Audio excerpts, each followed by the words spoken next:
नमस्कार। आज 15 जनवरी है और आज का दिन उत्तर प्रदेश नहीं पूरे देश के राजनीति के लिए बेहद अहम रहा। आज उत्तर प्रदेश की 4 बार पूर्व मुख्यमंत्री रही, देश के वंचित शोषित आवाम के लिए सियासी तौर पर एक बुलंद आवाज, देश में बहुजन आंदोलन की एक मुखर राजनेता जिन्होंने सामाजिक न्याय को जमीन पर उतारा और उत्तर प्रदेश जैसे प्रदेश की 4 बार मुख्यमंत्री बनी। मायावती जी का जन्मदिन हुआ और आज के दिन मायावती जी ने एक प्रेस कॉन्फ्रेंस में, तो सबसे पहले हम मायावती जी को उनके जन्मदिन पर ढेर सारी शुभकामनाएं देते हैं। उनका जीवन बहुत शानदार है इस देश की सियासत और समाज के लिए। वो दीर्घायु हों, स्वस्थ रहें, खुशहाल रहें, इसकी कामना करते हैं। आज मायावती जी ने एक प्रेस कॉन्फ्रेंस भी की अपने जन्मदिन के दिन। उन्होंने आज के दिन अपनी एक किताब का विमोचन भी किया जो हिंदी और अंग्रेजी दोनों भाषाओं में आई, और उन्होंने आज के दिन प्रेस कॉन्फ्रेंस करके भारतीय राजनीति को प्रभावित भी कर दिया। आज मायावती जी ने अपनी प्रेस कॉन्फ्रेंस शुरू की इस बात से आलोचना करते हुए कि देश में आज की तारीख में कांग्रेस और बीजेपी दोनों किस तरह से जातिवादी पूंजीवादी राजनीति करती चली जा रही हैं और कैसे इस देश में हर तरफ अब अन्याय और अत्याचार हो रहा है। मायावती जी ने अपने प्रेस कॉन्फ्रेंस की शुरुआत बेहद सधे हुए संयम के साथ और दूरदर्शी राजनेता के साथ इस तरीके से की कि जब बीएसपी की सरकार थी, उन्होंने इस देश के वंचित शोषित गरीब कमजोर मजलूम किसान, खासकर दलित, अति पिछड़े और माइनॉरिटी के लोगों को इज्जत स्वाभिमान की जिंदगी जीने के लिए, उनको हक अधिकार देने के लिए और उनको रोजगार देने का काम किया। और आज की सरकारें अब उन्हें मुफ्त में अनाज देकर और गरीब और कमजोर बनाती जा रही हैं, लाचार बनाती जा रही। और बेहद शानदार तरीके से उन्होंने 5 किलो अनाज वाली बात पर टिप्पणी की कि यह कैसे सरकार की नाकामयाबियों का एक दस्तावेज है। और उन्होंने एक साथ अपने शुरुआत में बीजेपी और कांग्रेस दोनों को निशाने पर रखा और दोनों को निशाने पर रखते हुए मायावती जी ने धीरे धीरे आज की नाकामयाबियों और विफलताओं के साथ इस बात की भी घोषणा कर दी कि आने वाले वक्त में लोकसभा चुनाव अब बिल्कुल सामने है। राम मंदिर का उद्घाटन हो रहा है, उन्होंने कहा हमें इससे परहेज नहीं, उद्घाटन हो रहा है उसका हम स्वागत करते हैं।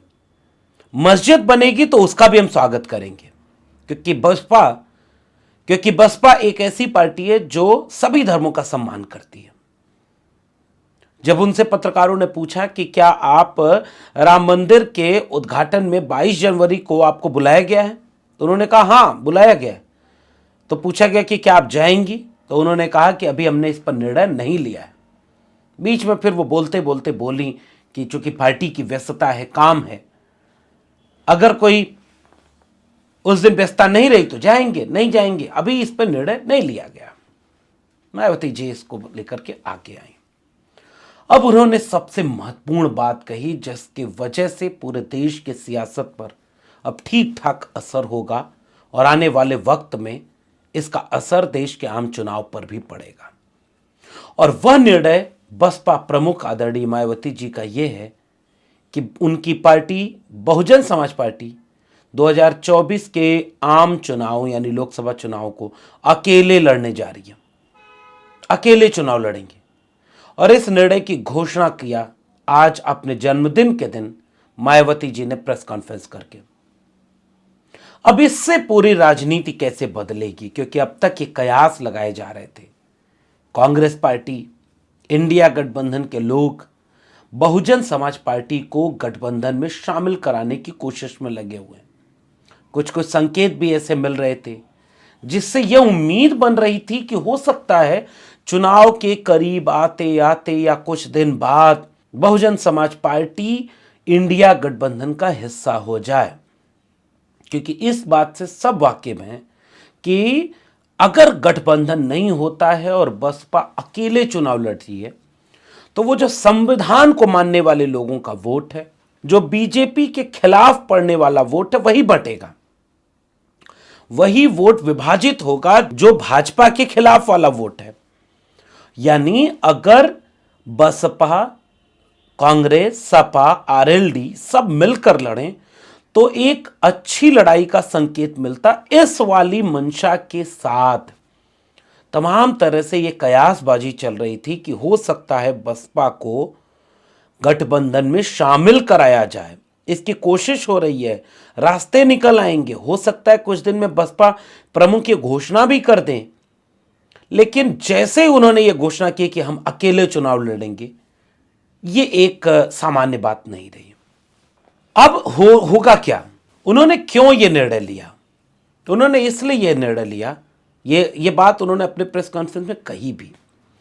चाहे 1993 का चुनाव हो, 95, 96 का चुनाव हो, उसके बाद का चुनाव हो, 2007 के पहले तक का चुनाव हो, बसपा प्रमुख ने यह तर्क दिया कि जब जब बसपा ने गठबंधन किया तब तब उनकी सीटें कम हुई। यानी गठबंधन में चुनाव लड़ने पर बसपा की सीटें कम आईं और बसपा का लाभ उस पार्टी को मिला जो गठबंधन करके बसपा के साथ चुनाव लड़ती है। उन्होंने आंकड़े भी दिए कि 1993 में बसपा को लगभग 66 सीटें आईं, सपा की 100 से ज्यादा सीटें आईं। 1996 में कांग्रेस को ज्यादा सीटें आईं, बसपा को कम आई। 2003 के आसपास उन्होंने भाजपा से भी समझौता किया, लेकिन उसको नाम लेकर उन्होंने नहीं कहा, लेकिन भाजपा को के साथ समझौता किया गया तो भी सीटें बसपा को कम आई। और बसपा प्रमुख ने कहा कि 2007 में जब हमने अकेले चुनाव लड़ा तो हमारी 228 सीटें आईं। यानी गठबंधन करने का असर यह होता है कि गठबंधन में बसपा को नुकसान होता है और उनके गठबंधन के साथी का फायदा होता है। अब इस बात की पड़ताल करते हुए मेरे सामने एक दृश्य है, और वो दृश्य है 2019 का। 2019 में 1993 के बाद का एक अप्रत्याशित गठबंधन हुआ था। मिले मुलायम कांशी राम, हवा में उड़ गए जय श्री राम, ये नारे लगे थे, क्योंकि यह नारा राम को हवा में उड़ाने के लिए नहीं लगाया गया था। उस समय किसी ने यह नहीं कहा कि राम के खिलाफ ये लोग हैं। आजकल तो लोग कह देते हैं। आप यह सोचें कि वह जो नारा था वो एक राजनीतिक नारे के खिलाफ था। आज तो आप सवाल उठा दे रहे हैं कि भाई 22 जनवरी को एक राजनीतिक इवेंट हो रहा है, आप रामद्रोही घोषित हो जाएंगे, सनातन विरोधी घोषित हो जाएंगे। चार शंकराचार्य जिस पर सवाल उठा रहे हैं उस पर भी कहा जा रहा है कि वो सब देशद्रोही हैं। आप तो जो बीजेपी के सब मान लिए। लेकिन 93 का चुनाव एक ऐसा चुनाव था, वो बाबरी मस्जिद के विध्वंस के तुरंत बाद का चुनाव था, 6 दिसंबर 1992, और उसके ठीक बाद 93 में चुनाव हो रहा था। समाजवादी पार्टी और बसपा एक साथ लड़े थे। चुनाव में अप्रत्याशित रूप से यह गठबंधन जीत गया था। मुलायम और कांशीराम की जोड़ी ने उत्तर प्रदेश की राजनीति को बदल कर रख दिया था, और बसपा भारी नुकसान के साथ चुनाव हार चुकी थी और मुलायम सिंह यादव मुख्यमंत्री थे। फिर एक वाकया आता है, अटल बिहारी वाजपेयी का एक भाषण। मेरे पैर में सपा और बसपा नामक 2 कांटे चुभा करते थे। पहले मैंने एक कांटे से दूसरे को निकाल दिया और फिर उस कांटे को भी फेंक दिया। आप जानते हैं अटल बिहारी वाजपेयी का ये ऑन रिकॉर्ड बयान है। और वो 2 कांटे थे, मुलायम सिंह और कांशीराम। इनकी एकता उस समय के सबसे उफान का दौर जो था तब भी बीजेपी को रोक दी थी। आज मायावती जी ने उसे इस रूप में याद किया कि गठबंधन करके भी पार्टी को फायदा नहीं होता। अतीत के कुछ गलतियां चूक भी होती हैं। उसके बाद एक गेस्ट हाउस कांड हुआ जिसने एक बहुत खाई पैदा कर दी। बहन जी के ऊपर हमले का, उनके विधायकों के ऊपर हमले का एक पूरा इतिहास, एक काला इतिहास, और जिसके लिए मुकदमे हुए, सब कुछ हुआ। इससे कभी समाजवादी पार्टी इस दिन के बाद कभी बसपा के करीब जाएगी ये कोई कल्पना भी नहीं कर सकता था। दोनों के बीच खाइयां बढ़ गईं। बसपा कांग्रेस के साथ तो कभी भाजपा के साथ गठबंधन में चुनाव लड़ती रही, और उसके बाद मायावती जी 3 बार मुख्यमंत्री बनी। चौथी बार जब वो मुख्यमंत्री बनी तो अकेले दम पर बनी। गठबंधन की सियासत का दौर आगे बढ़ा। चूंकि एक तरफ बसपा खड़ी थी तो दूसरी तरफ सपा खड़ी थी। कई निर्णय ऐसे लिए गए जो दोनों के राजनीतिक प्रतिद्वंदिता की वजह से उस समय के लिहाज से ऐसे निर्णय थे जिन्हें आज कहा जाता है कि वो गलत थे। जैसे कुछ ऐसे महापुरुषों के नाम पर जिले का नाम रखा गया, समाजवादी पार्टी की सरकार में उसे बदल दिया गया। प्रमोशन रिजर्वेशन का बिल फाड़ दिया गया समाजवादी पार्टी के द्वारा।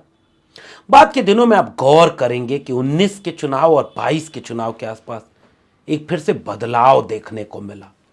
जब 19 के चुनाव में अखिलेश यादव खुद बहन जी के घर जाते हैं, एक तस्वीर बहुत प्यारी सी आती है कि दोनों फिर से एक होते हैं।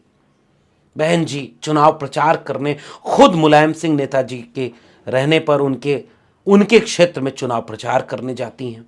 एक मंच पर अखिलेश यादव, मुलायम सिंह यादव और आदरणीय मायावती जी सब एक साथ दिखते हैं। मंच से मायावती जी कहती हैं कि ये झूठा प्रधानमंत्री है नरेंद्र मोदी, खुद को ओबीसी कहने वाला। ओबीसी का अगर कोई बड़ा नेता है तो वो है मुलायम सिंह यादव। और आपको पता होना चाहिए कि गेस्ट हाउस कांड में हुए मुकदमे को मायावती जी ने वापस ले लिया था।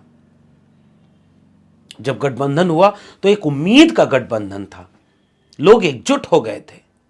तमाम गलतियों और तमाम तरह की चूक के आगे बढ़ करके दो राजनीतिक दलों ने एक ऐसा निर्णय लिया था जिससे कि समाज को बदलना था। क्योंकि 2014 के चुनाव में बहुजन समाज पार्टी के 0 सांसद हो गए थे, 0। और 2014 के चुनाव में समाजवादी पार्टी के केवल परिवार के लोग ही चुनाव जीते थे 5 सीटों पर, बाकी सब लोग चुनाव हार गए और एक तरफ से बीजेपी चुनाव जीत गई थी 2014 में। इसलिए 2019 में जब गठबंधन हुआ था तो ऐसा लगा था कि अब यह गठबंधन बहुत कुछ बड़ा राजनीतिक असर दिखाएगा। तो वो जो चूक थी, वो दो दलों के बीच जो खाई थी, वो खुद मायावती जी ने पाटा, दिल बड़ा दिखाया, केस वापस लिए, समाजवादी पार्टी के साथ गठबंधन किया, साथ में चुनाव प्रचार किया। लेकिन इसके बाद भी बहुत सारे लोग आज उस खाई को बढ़ाने में लगे रहते हैं कि नहीं नहीं, वो जो प्रमोशन रिजर्वेशन का बिल फाड़ा, जिलों के नाम बदले, वो सपा कैसे दलितों के साथ खड़ी हो सकती है। लेकिन 19 में सब एक साथ खड़े थे। लेकिन जैसे ही गठबंधन के बाद रिजल्ट आता है, और वो रिजल्ट आदरणीय मायावती जी ने कोट नहीं किया अपने प्रेस कॉन्फ्रेंस में।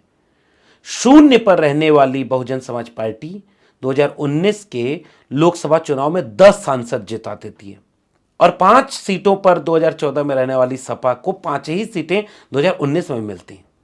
यानी इस गठबंधन का लाभ बहुजन समाज पार्टी को हुआ था, जो 0 से 10 सीटों पर पहुंच गई।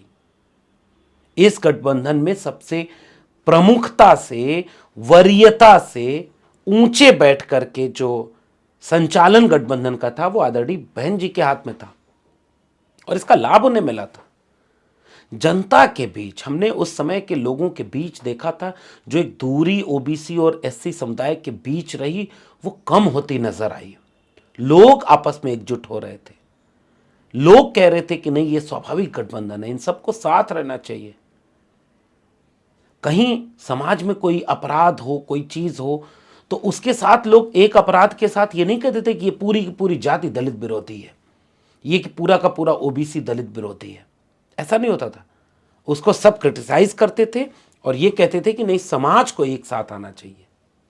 तो 2019 के चुनाव के गठबंधन में बहुजन समाज पार्टी को लाभ हुआ, यह बात आज बहन जी ने नहीं बताई।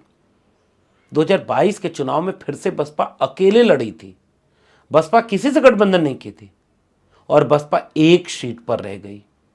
2017 तक जो Bahujan Samaj party 22% vote, 24% vote, 2022 के विधानसभा चुनाव में अकेले लड़ते हुए बहुजन समाज पार्टी केवल 12.8% वोट पर सिमट गई और लगभग 11-12% एक जाति, दलित समाज में एक जाति जिसे जाटव कहते हैं, उसकी आबादी तो जो अकेले लड़ी बसपा वो विधानसभा में एक सीट पर पहुंच गई, और वो एक सीट उमाशंकर सिंह है, जो कहा जाता है कि वो अपने दम पर, अपने प्रभाव की वजह से जीते हैं। तो ये जो आंकड़े हैं वो कुछ और कहानी कहते हैं कि अगर 2024 में अकेले बहुजन समाज पार्टी लड़ती है तो 19 और 22 से ही तुलना की जाएगी। चीजें बदल गई हैं। अगर आप 17 की भी तुलना करेंगे तो 19 विधायक, बहुजन समाज पार्टी के केवल 19 विधायक। और यह कहानी ये कहती है कि वह जो वोटर है दलित समाज का, अति पिछड़े समाज का, ओबीसी समाज का, माइनॉरिटी का, वो सब मिलकर के चाहते हैं कि जो संविधान को बदलना चाह रहे हैं, जो आरक्षण को खत्म करना चाह रहे हैं, जो सामाजिक न्याय को एकदम हाशिए पर ढकेल करके वंचित, शोषित, गरीब, कमजोर, मजलूम, किसान, मजदूर को शिक्षा, रोजगार, स्वास्थ्य, इन सब से एकदम बेदखल करके बिल्कुल गुलाम बना देने पर आमादा हैं, वे सारे लोग बीजेपी के खिलाफ खड़े होकर वोट देना चाहते हैं। उनके मतभेद समाजवादी पार्टी से हो सकते हैं, उनके मतभेद कांग्रेस से हो सकते हैं, उनके मतभेद बसपा से भी हो सकते हैं, लेकिन अगर ये सारे लोग एक होते तो उन मतभेदों के किनारे जाकर के वह पूरा का पूरा समाज अगर एक जगह वोट दे देता तो कल्पना करिए 80 सीटों में से 8 सीटें भी भाजपा को जीतना मुश्किल हो जाता। लेकिन अब क्या होगा? अब ओबीसी के खिलाफ दलित समाज लिखेगा, दलित समाज के खिलाफ ओबीसी के लोग लिखेंगे। ट्विटर पर चलता है, कोई एक घटना हो जाए तो पूरे ओबीसी को उसकी उलाहना, ऐतिहासिक रूप से उसको विलन बताना, पुरानी घटनाओं को बार बार दोहराते जाना कि भाई गेस्ट हाउस कांड इतना बीजेपी और आरएसएस नहीं करती जितना इस खेमे के लोग करते हैं। और उनमें से बहुत सारे लोगों को बीजेपी इस तरह इस्तेमाल भी कर रही हो, इससे भी इनकार नहीं किया जा सकता। इसलिए मैं ट्विटर हैंडल और सोशल मीडिया पर जिन नामों के आगे यादव लगा है, जिन नामों के आगे गौतम लगा है, जिन नामों के आगे आपको ओबीसी और एससी होने का भ्रम हो, और वो ट्विटर हैंडल पर कुछ भी लिखें, उसके प्रभाव में मत आइएगा। आरएसएस और बीजेपी वालों ने हजारों ऐसे ट्विटर हैंडल और सोशल मीडिया अकाउंट बनाए हैं जो ओबीसी और एससी लोगों के नाम पर हैं, लेकिन उस पर बातें इतनी खराब लिखी जाती हैं ताकि उस कम्युनिटी को दूसरे अपने कम्युनिटी के खिलाफ दुश्मन बनाकर पेश कर दिया जाए, और वो खाइयां बढ़ाने में लगे रहते हैं। अगर 2019 के चुनाव में गठबंधन करके मुकदमे वापस ले लिया मायावती जी ने, तो राजनीति के कुछ पुराने अध्याय होते हैं वो खत्म हो चुके होते हैं। अतीत की गलतियां से सबक लेकर के जो आगे न बढ़े वो राजनेता कैसा? और राजनेता राजनेता ही होता है। राजनेता को जब समझ में आता है कि चीजें खराब हैं, वो सीटें जिताने में और उनको चुनाव में लाभ नहीं दे रही हैं, तो वो बहुजन से सर्वजन होता है और दूसरी पार्टियां भी समझौते करती हैं। लेकिन अतीत की गई गलतियां समय के साथ छोड़ दी जाती हैं। राजनीति का तकाजा ये है।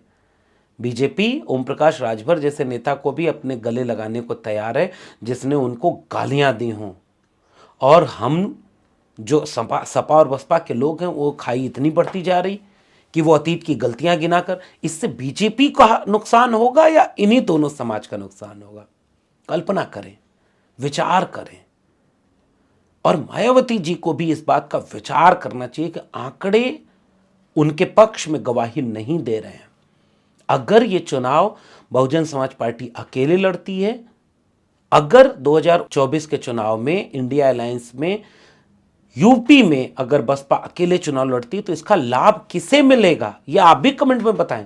पिछली बार मैंने ये टिप्पणी की, लोगों ने कहा कि नहीं नहीं बसपा के खिलाफ ये बोल रहे हैं। कल्पना करिए कि संविधान बचाने वाला वोट अगर एक लोकसभा में 2 जगह बंटता है, 2 खेमों में बंटता है, तो तीसरा जीतेगा कि नहीं जीतेगा?